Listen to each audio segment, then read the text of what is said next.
बिस्मिल्लाहिर्रहमानिर्रहीम। अस्सलाम वालेकुम। Welcome to JS Academy YouTube channel. Dear student, I hope कि आप सब खैर आफियत से होंगे। आज हम 9th क्लास का सबक नंबर 20 के मश्की सवालात हल करेंगे और इसके साथ साथ तशरीह करेंगे और इसके अलावा बुक वर्क करेंगे। तो आइए चलते हैं सबक के उन्वान की तरफ। सबक का नाम है गज़ल और इसके उन्वान का नाम है लगता नहीं है दिल मेरा उजड़े दियार में। शायर का नाम है बहादुर शाह ज़फ़र। लगता नहीं है दिल मेरा उजड़े दियार में, किसकी बनी है आल में ना पायदार में। उजड़ने का मतलब होता है कि वीरान होना, तबाह होना। दियार का मतलब है मुल्क, शहर, इलाका। और आलम नापायदार का मतलब है फ़ानी दुनिया, गैर हकीकी दुनिया। और इसके बाद इसकी तशरीह करते हैं। शायर का दिल वीरान है बहादुर शाह ज़फ़र। बहादुर शाह ज़फ़र आखिरी मुग़ल बादशाह थे। अंग्रेज़ों ने मजूल करके बर्मा के शहर रंगून में कैद कर दिया। बेबना तकलीफ़ें दी। उनकी शायरी उन्हीं की महरूमियों की अक्कासी करती है। बहादुर शाह ज़फ़र अपने इस शेर में अपने दुखों और तकलीफ़ों का जिक्र करता है। शायर कहता है कि दुनिया फ़ानी है मगर इस गहरे दियार में मेरा दिल नहीं लगता। एक बादशाह ने जब राया पर हुकूमत की हो और उसको कैद कर दिया जाए तो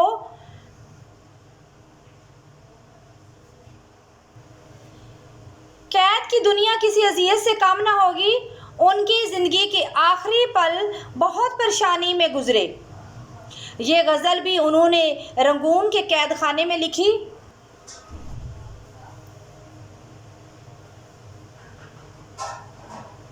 वो अपने इस शेर में बयान करते हैं कि मेरा दिल नहीं लगता, मैं सख्त परेशान और बदहाल हूँ। सुकून और आराम का एक पल मुझे मुयस्सर नहीं। मैं दुख से निजात हासिल करना चाहता हूँ। दुनिया में शायद ही कोई हो जिसको कोई गम ना मिला हो।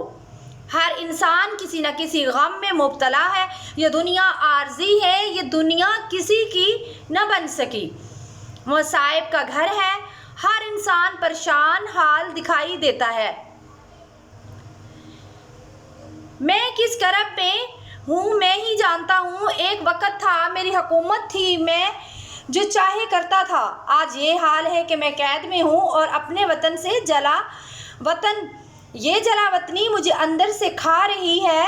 जो ज़िंदगी के दिन गुजार रहा हूँ वो मैं और मेरा खुदा जानता है। माना कि ये दुनिया आर्जी है मगर आज़ादी बड़ी नेमत है।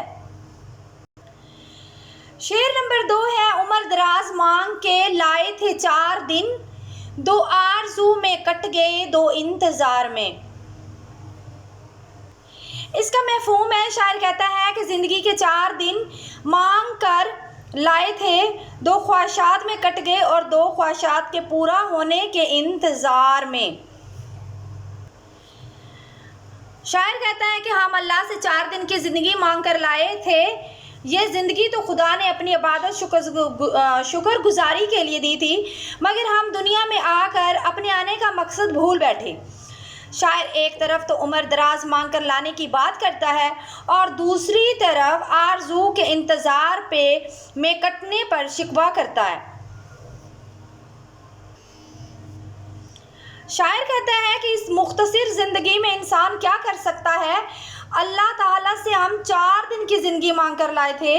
अब ये 4 दिन की ज़िंदगी ख्वाहिशात आरज़ुओं में कट रही है।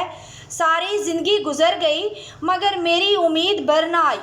हम दुनिया में खाली हाथ आए थे और खाली हाथ जाएंगे। बहादुर शाह के गज़ल में ज़ाती हादसात, तजर्बात ने दर्द अलम की हालत पैदा कर दी। बेबसी और ज़िंदगी की अज़ियत का एहसास नुमायाँ है। इंसान की ज़िंदगी आरज़ुओं और तमन्नाओं से भरी अबारत है। यही आरज़ुएँ ज़िंदगी को आगे बढ़ाती हैं। ताहम इंसान की बेबसी ये है। इकबाल ने और गालिब ने भी ज़िंदगी को तमन्ना की अलामत करार दिया है।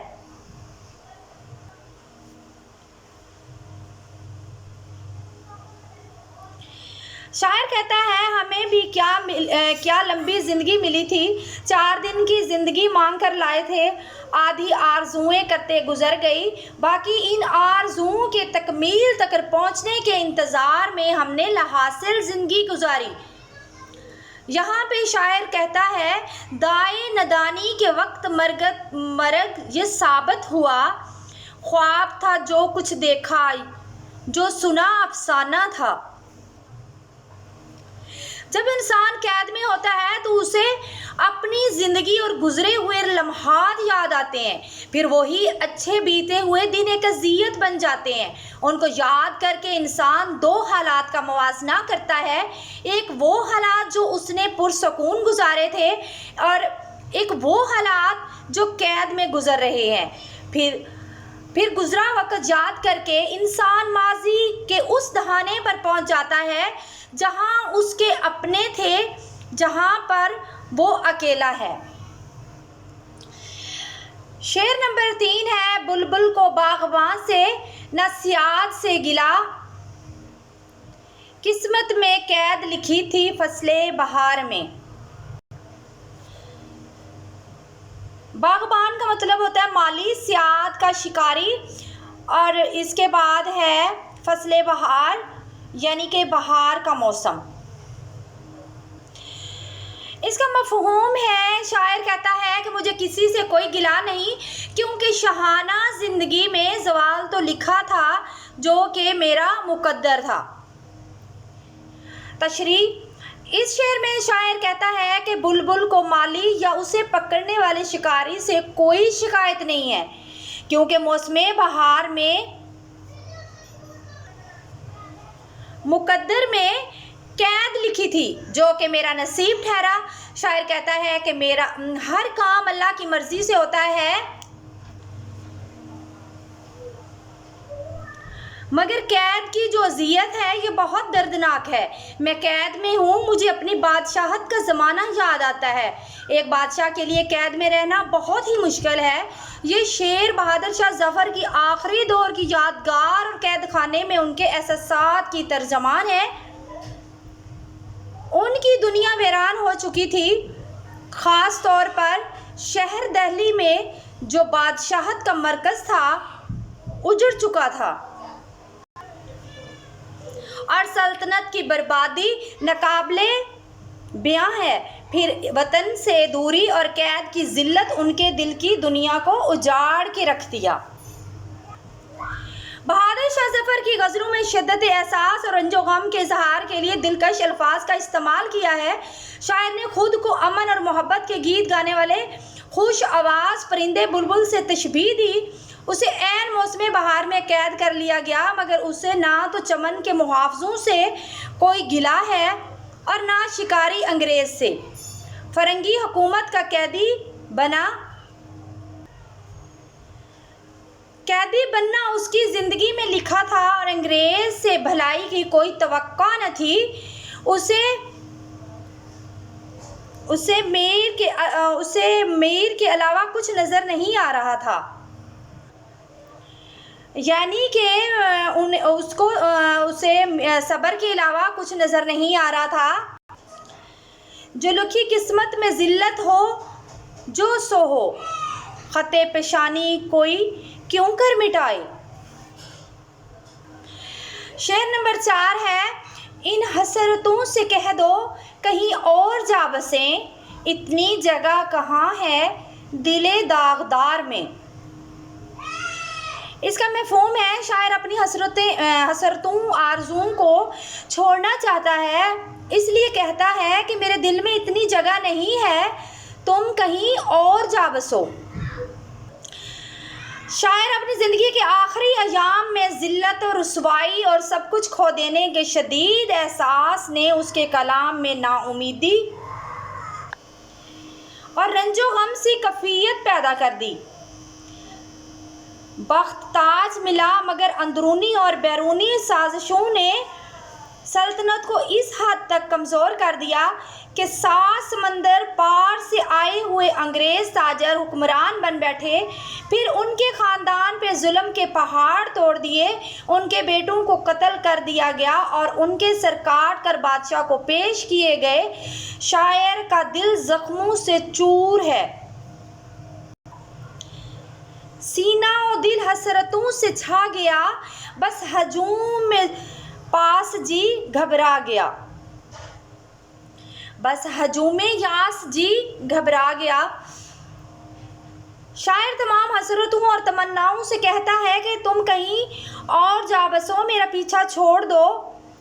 अब मेरी हिम्मत जवाब दे चुकी है, मेरे ज़ख्मी दिल में तुम्हारे लिए कोई जगह नहीं है।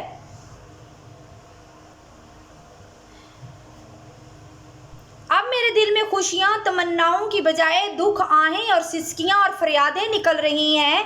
ज़िंदगी की सख्तियाँ और मसाइब से तंग शख्स इन सब उमंगों को तर्क करना चाहता है। सब कुछ छिन जाने के बाद बचा ही क्या है जो मैं अच्छे दिनों का इंतज़ार हसरत करूं। मेरे अपनों के साथ ही मेरी सब खुशियां दफन हो गईं। अब ज़िंदगी के जो दिन बाकी हैं शुक्र से गुजारना चाहता हूँ।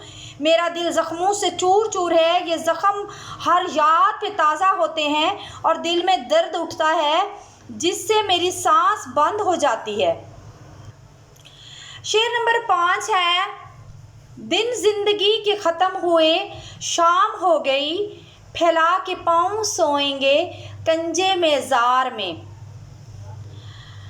अब कंजे मिज़ार का मतलब है कि अब्दी नींद सोएंगे कब्र में। इसका मफ़हूम है, शायर कहता है कि ज़िंदगी के दिन ख़त्म हो गए, अब कब्र में ही आराम से सोएंगे।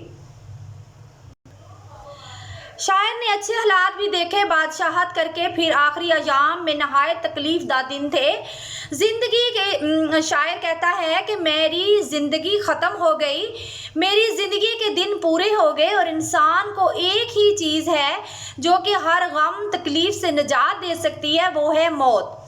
अब ये आराम सुकून की ज़िंदगी की तलब नहीं करता, बस सब गमों से निजात मुझे चाहिए, मुझे कब्र में ही मिलेगी और दुनिया के हर गम से छुटकारा मिल जाएगा।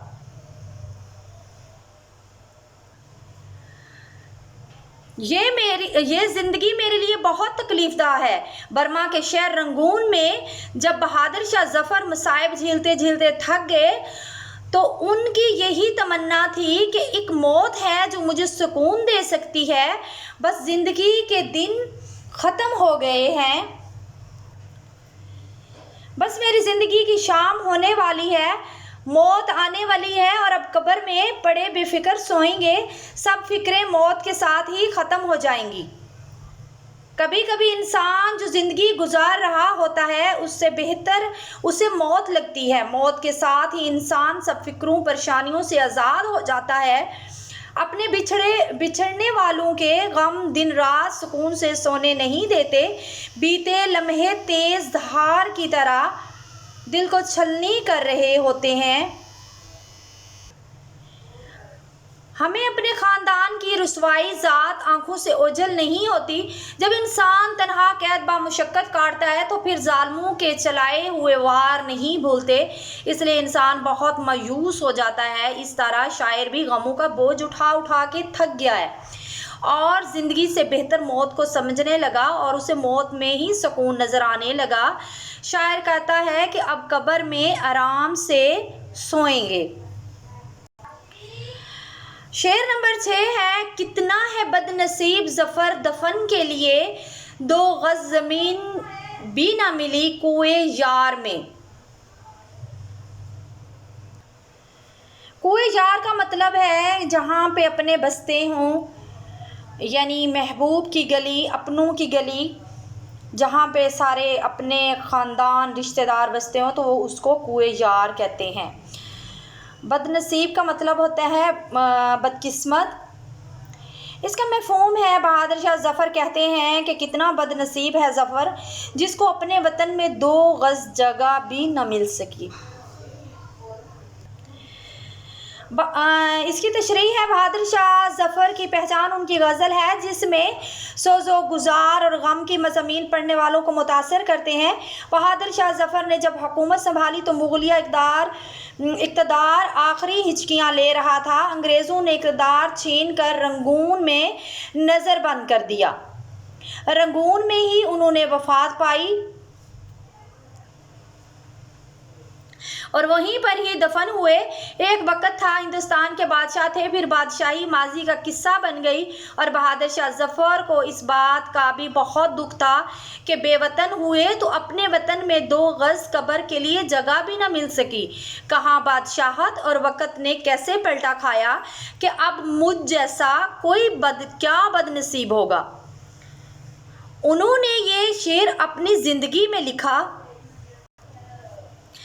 फिर इस बात को अल्लाह ताला ने पूरा कर दिया और बादशाह ज़फ़र हिंदुस्तान की बजाय रंगून में दफन हुए। रंगून का मौजूदा नाम जो है वो है यंगून। कितना है बदनसीब ज़फ़र दफन के लिए, 2 गज़ ज़मीन ना मिली कुए यार में। अब ये शेर उन्होंने ख़ुद लिखा है, लेकिन तशरीह की मुनासबत में ये तशरीह में भी लिखा जा सकता है। उन्हें ज़िंदगी में ही पता था कि मैं दियारे गैर में ही दफन हूँगा। ये शेर उनके दुख की अक्कासी करता है। मुख्तसर सवालात के जवाब दें। सवाल नंबर 1 है, इंसान की उम्र दराज के 4 दिन कैसे कटते हैं?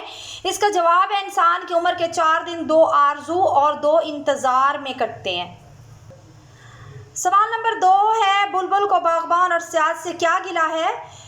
इसका जवाब है कि बुलबुल को बाग़बान और सियाज से कोई गिला नहीं है। सवाल नंबर 3 है, बुलबुल की किस्मत में क्या लिखा था? इसका जवाब है, बुलबुल की किस्मत में कैद लिखी थी। सवाल नंबर 4 है, शायर अपनी हसरतों से क्या कहना चाहता है? शायर अपनी हसरतों से कहता है कि मेरे दुखी दिल में तुम्हारे लिए कोई जगह नहीं है, तुम कहीं और जा बसो। सवाल नंबर 5 है, शायर ने अपनी बदकिस्मती का क्या जिक्र किया है?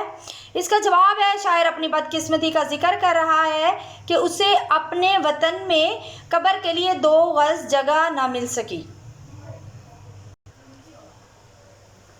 सवाल नंबर 4 है, कालम अलफ में दिए गए अल्फाज को कालम बे के मुतल्लिका अल्फाज से मिलाएं।